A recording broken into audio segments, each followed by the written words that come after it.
Here are the top stories for today, March 12, 2021.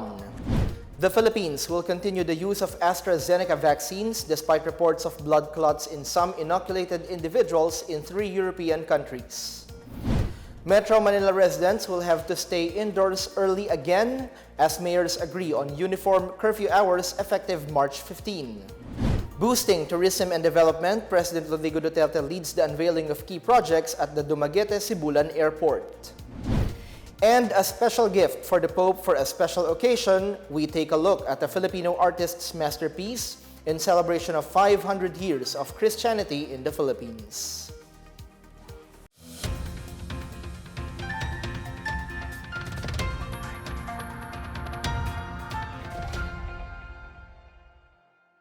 Good day, I'm Bench Bondok. Welcome to the PNA Newsroom.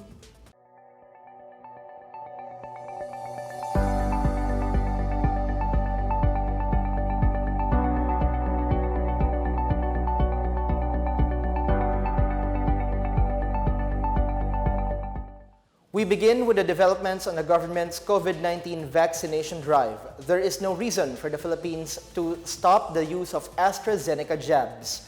The Health Department and the Food and Drug Administration made this announcement today.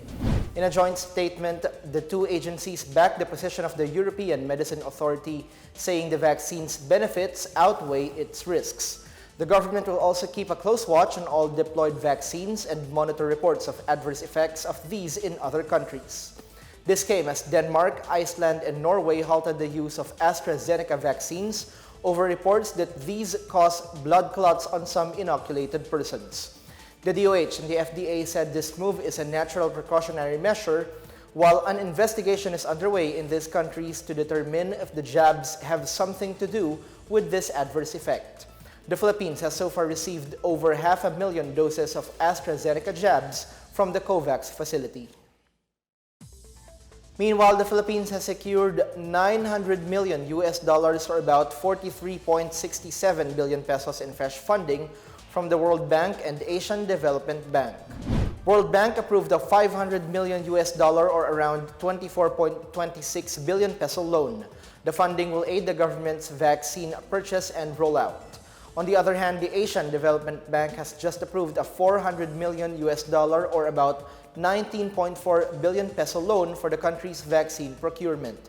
The money will be used to buy around 110 million doses of COVID-19 vaccines. No roaming on streets of Metro Manila in the wee hours of the night again. This as mayors agreed to implement uniform curfew hours from 10 p.m. to 5 a.m. for 2 weeks, as the region saw a continued rise in COVID-19 cases. MMDA Chair Benhar Abalos said the decision was made after health experts from the Department of Health and the University of the Philippines Octa research team warned of the alarming number of new COVID-19 cases. He said essential workers such as those working for restaurant or food delivery services will still be allowed outside during curfew hours, but must present their work identification card or certificate. Aside from implementing the curfew, Abalos said the council will also intensify testing for COVID-19, contact tracing, and quarantine efforts. Granular lockdowns will also be enforced in areas with a high number of infections.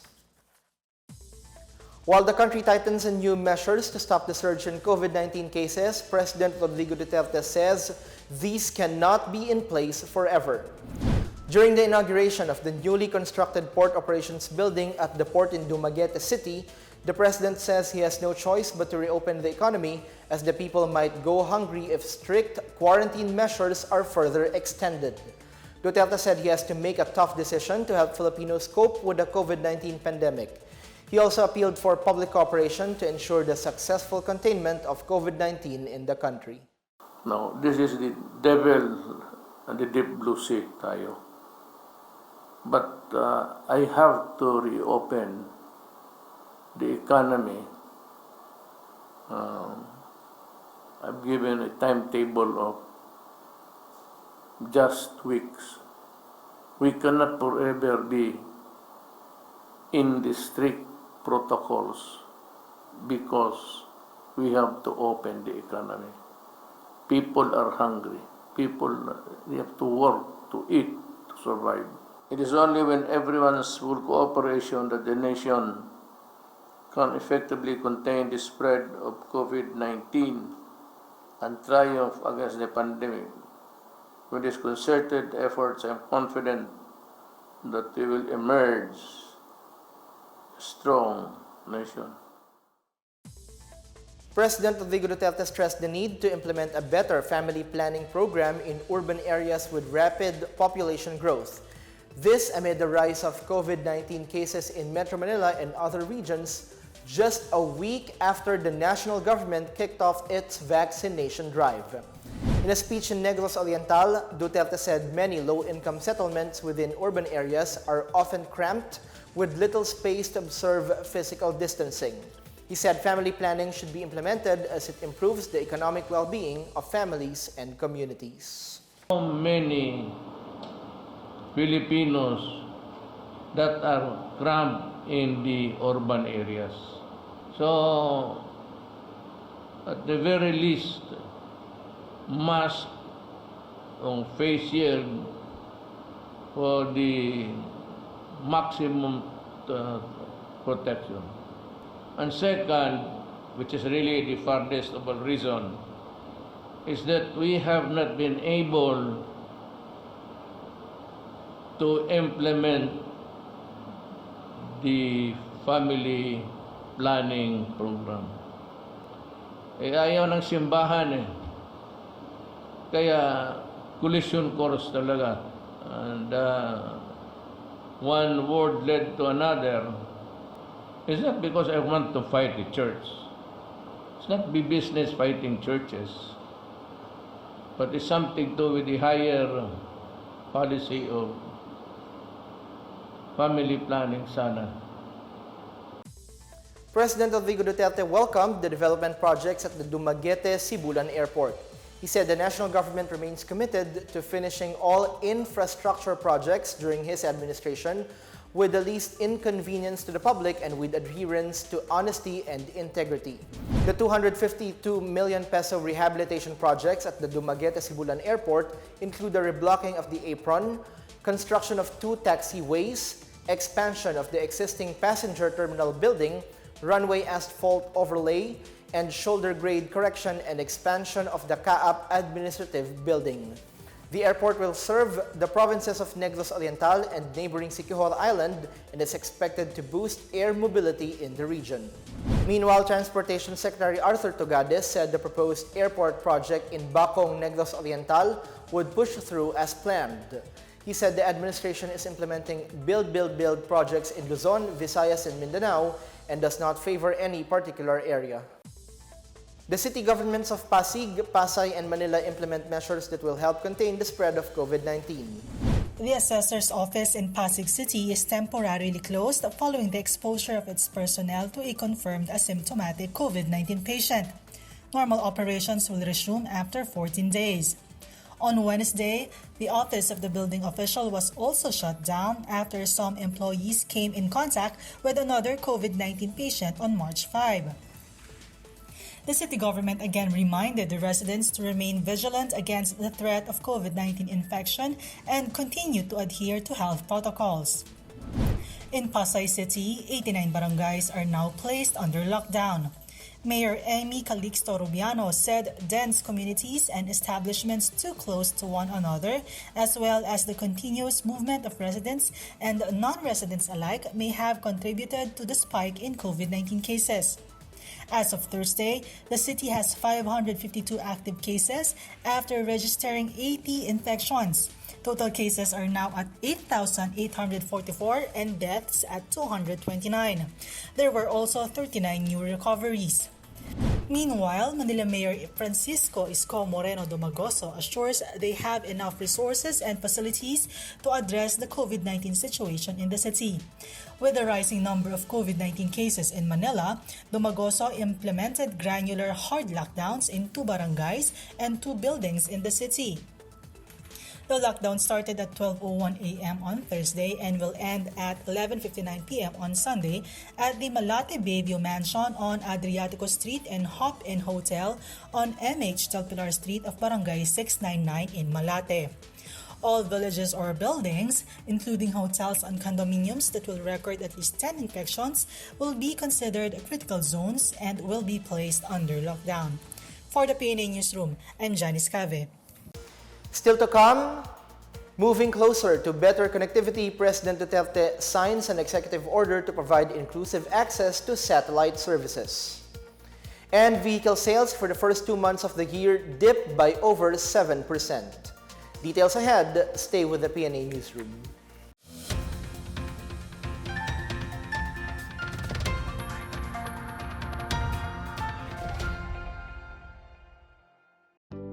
Alamin kung paano ang tamang pagsusuot ng surgical mask. Una, hawakan ang mask sa strap at siguruhing natatakpan nito ang inyong bibig at ilong. Tandaan, ang may kulay na bahagi ng mask ang dapat nasa labas. Ito lamang ang tamang paraan ng pagsuot nito. Ihulma ang nose piece o maliit na metallic strip ayon sa hugis ng inyong ilong. Iwasan ang paghawak sa inyong ilong at bibig. Kung marumi na ang mask, hubarin ito gamit ang strap at itapon ito sa isang basurahan. Siguruhin ang maayos na paghuhugas ng kamay gamit ang sabon at tubig. Ang surgical mask ay dapat gamitin ng mga pasyenteng may sakit sa baga o mga taong mayroong ubo, sipon at lagnat, mga nag-aalaga sa mga may sakit, at mga healthcare at frontline workers. Maaari ring magsuot nito kung kayo ay pupunta sa matataong lugar. Basta't sama-sama at laging handa, kaya natin to! Isang paalala mula sa DOH, PCOO, KBP at ng himpilang ito.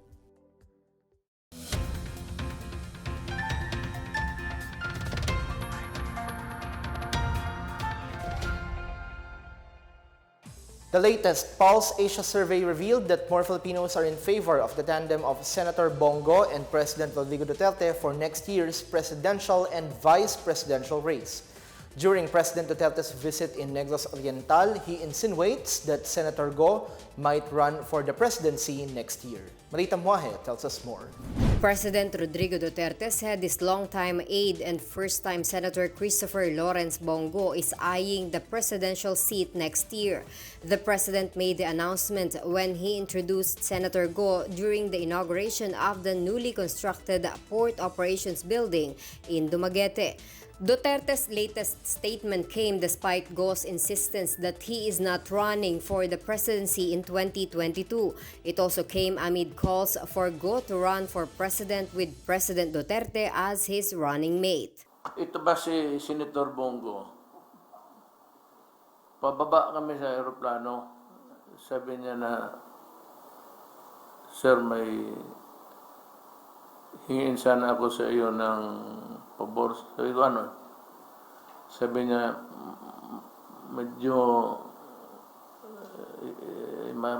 it leaves a bad taste in the mouth, malayo pa, pero ikaw na lang ang magsabi sa kanila.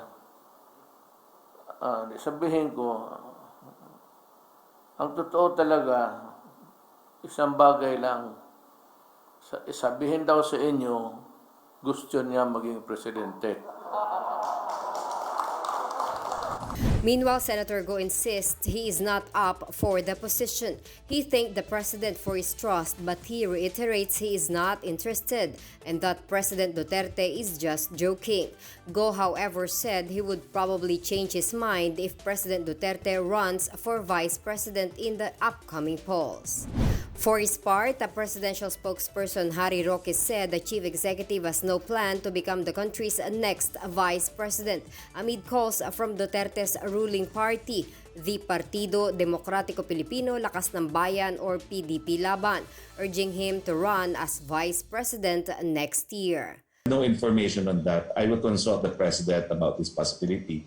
Bagamat I've heard the president say at one point, na siyempre, naging presidente na siya, bakit siya magwa-vice president? Pero I don't know if there's been any change. I will consult with him. And for the PNA Newsroom, I'm Marita Muahe. Telecommunication companies will now be able to provide better internet services and access nationwide with the signing of Executive Order 127. The EO, signed by President Duterte, liberalizes access to satellite services. Under the order, enfranchised telco entities and internet service providers shall be duly allowed direct access to all satellite systems, whether fixed or mobile, international or domestic, to build and operate broadband facilities to offer internet services. Broadcast service providers may also be allowed to directly access satellite systems, subject to NTC rules, regulations, and authorizations. Senator Christopher Bongo, meanwhile, has expressed his support for proposed measures, saying communication and information plays a vital role in nation building, especially during times of calamities. Go said franchise applicants such as DITO assists the government and the people through means of telecommunication, since connectivity and access to information is of public importance during these trying times. The supply of Astrazeneca vaccines against COVID-19 is expected to arrive in Bacolod and Negros Occidental this weekend. Secretary Vince Dizon, Deputy Chief Implementer of the National Task Force Against COVID-19, gave the assurance during the vaccination launch at the Teresita Lopez Halandoni Provincial Hospital in Silay City, Negros Occidental on Thursday. He said the AstraZeneca doses would be initially provided to healthcare workers above 60 years old. Some 12 medical frontliners from 4 provincial government-run district hospitals took the first shots of Sinovac's CoronaVac. The Provincial Health Office received 1,600 vials of CoronaVac, which was part of the 6,300 doses that arrived in Bacolod on March 5. The Land Transportation Office in Taguig has placed its district office chief under disciplinary suspension and sacked one of its security guards following a surprise inspection by the Anti-Red Tape Authority on February 19. The ARTA acted on a report from an applicant who had not been accommodated in the branch after being told that it had reached its quota for the day. LTO National Capital Region said it is already strengthening its help desks by deploying knowledgeable personnel. It also directed its security guards to refer customers to the help desks and not to act as a customer service representative. The LTO-NCR also distributed tarpaulins to inform the public that its offices are accommodating public transactions until 5 p.m. ARTA reminds all government agencies that implementing quota and cutoff systems and not adhering to the no noon break policy violates the ease of doing business and efficient government service delivery law. In business, vehicle sales from January to February this year declined by 7.3% from the same period in 2020. Combined sales by the Chamber of Automotive Manufacturers of the Philippines Incorporated and the Truck Manufacturers Association reached about 49,000 units from 53,000 in the pre-pandemic period. Passenger car sales grew this year by 3.8% to about 15,000 units compared to over 14,600 units in January and February last year. On the other hand, commercial vehicles declined by 11.5% to 34,000 from almost 39,000 units in the same period last year. CAMPI President Romel Gutierrez said the industry is concerned with the impact of the imposition of safeguard measures on imported vehicles on the industry's recovery. Trade Secretary Ramon Lopez earlier said the provisional safeguard aims to stop further injury to the local automotive industry due to the influx of imported cars in the domestic market.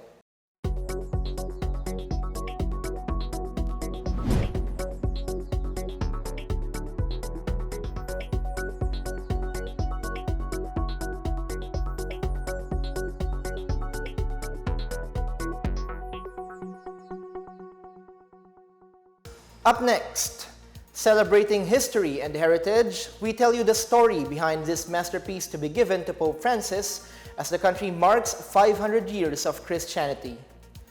The PNA Newsroom returns after these reminders.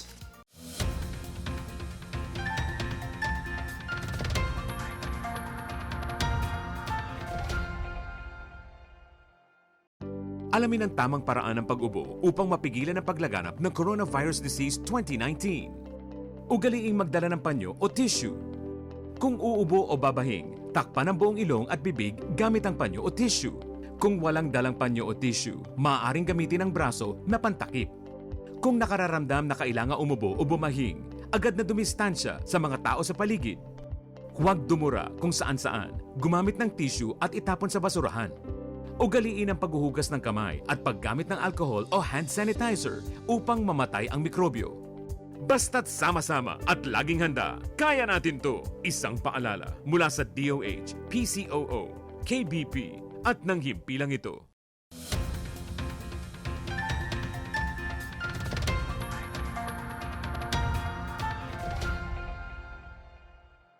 You're still watching the PNA Newsroom.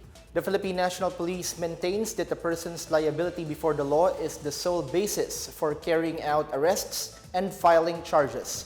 PNP spokesperson Brigadier General Ildebrandi Osana said they arrest suspects and file charges based on evidence rather than individual profiles or tags. He said the evidence against suspects must be strong before police operatives could arrest them. Usana responded to questions whether the March 7 operations in Calabarzon targeted activists suspected of joining communist terrorist groups. Reports showed that policemen conducted the raids by virtue of search warrants for illegal possession of firearms and explosives. At least 6 died in Rizal, 2 in Batangas, and 1 in Cavite in supposed gunfights with police.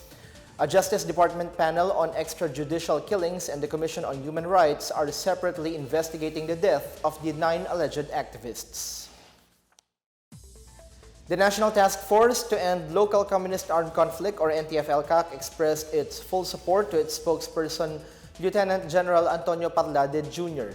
In a statement, Presidential Communications Operations Office Undersecretary Lorraine Marie Badoy said the NTF-LCAC rejects calls for Parlade to step down as spokesperson. She said it is fitting for members of the military to be part of the NTF-LCAC that is tasked to neutralize communist terrorists. She also said Parlade serves to enlighten and protect Filipinos from the dangers and deceptions of the communist terrorists and their allies. Undersecretary Joel C. Egco, Executive Director of the Presidential Task Force on Media Security, said Parlade speaks for all Filipinos who have been victims of communist terrorist groups. Some senators claim Parlade's designation violates the Constitution, which states that no active member of the Armed Forces of the Philippines shall be appointed at any time to a civilian government post. For his part, Defense Secretary Delfin Lorenzana saw nothing wrong with Parlade's appointment to the Anti-Insurgency Task Force. Lorenzana said the military and the police are obliged to take the lead in the NTF-LCAC as primary implementers, with other government agencies only in a supporting role. Malacanang on Thursday said it will leave to Lorenzana to decide on calls to remove or relieve Parlade. Earlier, AFP Chief of Staff Lieutenant General Cirilito Sobejana said Parlade may stay as NTF-LCAC spokesperson even though the NTF-LCAC has a civilian component. A Filipino painter is presenting his work to Pope Francis for the celebration of the 500 years of Christianity in the Philippines. In the painting by Ryan Carrion Aragon, Ferdinand Magellan is seen giving the statue of the Santo Niño to Hara Humanay, or Doña Juana, after accepting the Christian faith. Aragon's painting was among the entries for the quincentennial painting competition. Father Ricky Gente, chaplain of the Filipino community in Rome, said Aragon's masterpiece would be given as a gift to the Pope as he leads the Holy Mass for the Philippines Christianity Quincentennial celebration this weekend. The Mass will be held at St. Peter's Basilica at the Vatican at 10 a.m. local time or 5 p.m. Manila time. Pope Francis will be joined by Cardinal Luis Antonio Tagle, Prefect of Congregation for the Evangelization of Peoples, and Cardinal Angelo de Donatis, Vicar of the Pontiff in Rome. In sports, women's volleyball powerhouse F2 announced on Thursday that they too are jumping to the Premier Volleyball League, or PVL, after 5 years with the Philippine Superliga. In a statement, the club thanked the PVL for inviting them to join the league. They also thanked the Superliga, being their home for the past 5 years. They called on their fans for their continuous support as they take part in the PVL's first season as a full-fledged professional league in Calamba, Laguna, starting May 8. Since joining the Superliga in 2016, F2, which has been mainly composed of LaSalle alumni, has won 5 championships, even coming close to a Grand Slam in 2019. 7 micro, small, and medium enterprises from Negros Occidental are showcasing their products in the ongoing ASEAN International Furniture and Furnishings Show 2021, the first unified virtual exposition for the Southeast Asian Furniture Circuit Show, can be visited until March 18 by signing up online for a free visitor pass. Hacienda Crafts owner Cristina Gaston said the Philippines is one of the 8 countries featured to bring local products to the global market through a digital platform. She said they have to know how to do business in the new normal by learning how to be part of virtual events and promote their products to the global market. The participation of Negrense producers in the virtual show is supported by the Department of Trade and Industry and the Tourism Promotions Board. And before we go, heads up Bicolano pet lovers, a place where you can have fun with your fur babies, will open next week. The Paw Park, located at the roof deck of SM City Legazpi, will open daily starting March 15 from 10 a.m. to 6 p.m. It has an obstacle course and a play area exclusively for pets to keep them active and entertained. Mall spokesperson Claire Hariri said the park was organized as part of their animal health care program. Dogs and cats must be at least 4 months and up to date with all vaccines. Aggressive, disruptive, in heat or sick pets are not allowed. Pet owners can get a Paw Park Pet Pass from the Mall Administration Office.